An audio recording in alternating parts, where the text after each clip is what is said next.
Anak-anakku sekalian, kali ini kita akan mempelajari tentang keutamaan sholat. Setelah mempelajari materi ini, diharapkan kalian mampu memahami keutamaan sholat. Anak-anak, sudah siap ya? Semoga Allah memberikan kemudahan sehingga kita semua bisa mengambil manfaat dari pelajaran ini. Amin. Kita akan langsung membahas materi keutamaan sholat. Keutamaan bisa diartikan sebagai kelebihan dari yang lain. Apa saja sih keutamaan sholat? Jangan sampai kita sholat hanya karena disuruh saja ya. Pertama, sholat termasuk rukun Islam. Sholat adalah rukun Islam yang kedua setelah syahadatain. Kemudian yang kedua, sholat diwajibkan atas semua muslim atau muslimah yang perintahnya disampaikan langsung oleh Allah kepada Nabi Muhammad Sallallahu Alaihi Wasallam pada peristiwa Isra Mi'raj. Isra Mi'raj terjadi pada tanggal 27 Rajab. Nabi Muhammad Sallallahu Alaihi Wasallam mendapatkan perintah sholat langsung dari Allah tanpa melalui malaikat Jibril sebagaimana ibadah-ibadah yang lainnya. Yang ketiga, sholat merupakan amal perbuatan yang pertama kali akan ditanya pada hari kiamat, sebagaimana hadis Nabi yang berbunyi, Abu Hurairah radhiyallahu anhu berkata, Rasulullah Shallallahu Alaihi Wasallam bersabda, sesungguhnya amal yang pertama kali dihisab pada seorang hamba pada hari kiamat adalah sholatnya. Maka jika sholatnya baik, sungguh ia telah beruntung dan berhasil. Dan jika sholatnya rusak, sungguh ia telah gagal dan rugi. Selanjutnya, sholat termasuk amal yang paling disukai oleh Allah. Ini terdapat dalam hadis Nabi dari Abdullah bin Mas'ud. Ia berkata, aku bertanya kepada Rasulullah Shallallahu Alaihi Wasallam, apakah amal perbuatan yang paling utama?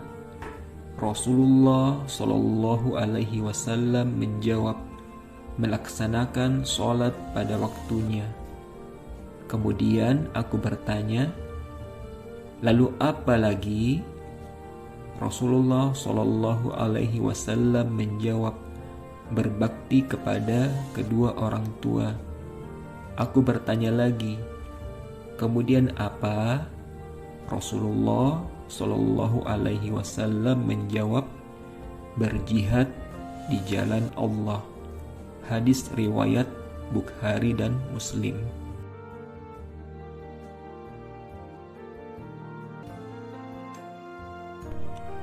Kemudian, sholat dapat menghapuskan kesalahan dan menghilangkan keburukan.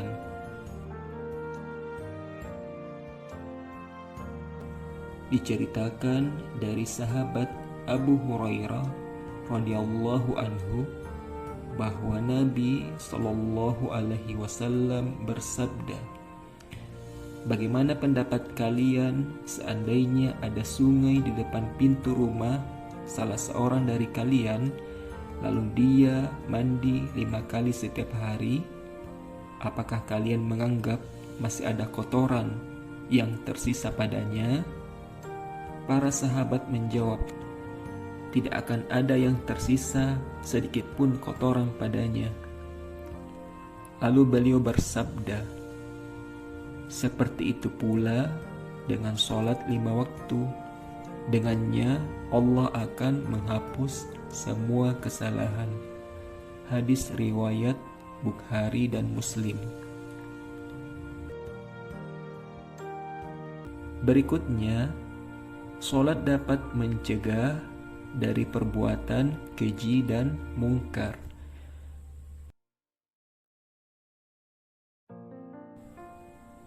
Bismillahirrahmanirrahim. Utlu ma uhiya ilaika minal kitabi wa aqimis shalah inna sholata tanha 'anil fahsya'i wal munkar wa la dzikrullahi akbar wallahu ya'lamu ma tasna'un. Artinya, bacalah kitab Al-Quran yang telah diwahyukan kepadamu Muhammad dan laksanakanlah sholat.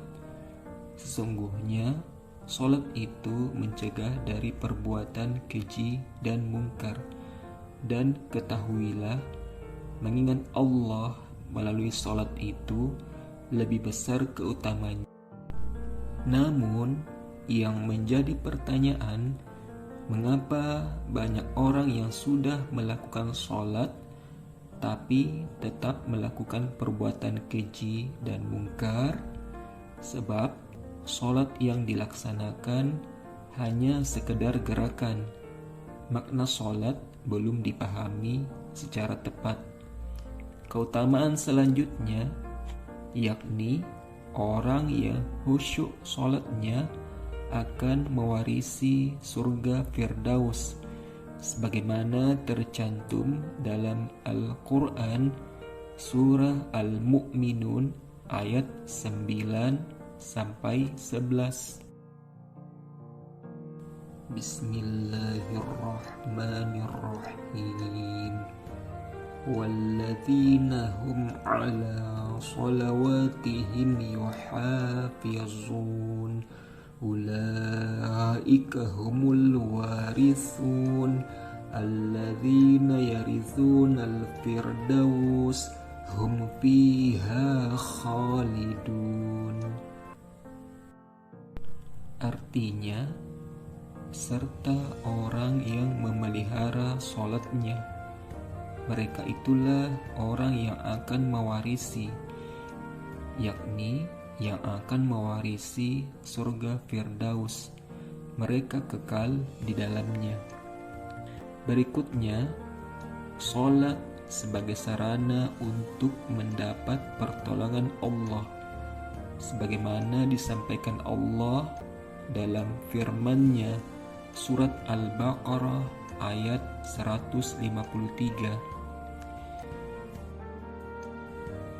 Bismillahirrahmanirrahim.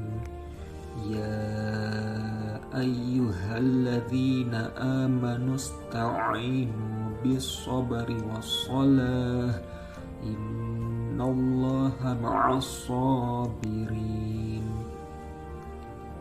Artinya, wahai orang-orang yang beriman, mohonlah pertolongan kepada Allah dengan sabar dan sholat. Sungguh Allah beserta orang-orang yang... Nah, anak-anak, itulah beberapa keutamaan sholat yang dapat kita pahami. Sudah paham ya semua? Semoga anak-anakku sekalian dapat memelihara ibadah sholatnya karena telah memahami keutamaan sholat. Amin ya Rabbal Alamin. Alhamdulillahi Rabbil Alamin. Materinya sudah selesai. Semoga sekarang anak-anakku sudah mampu memahami keutamaan sholat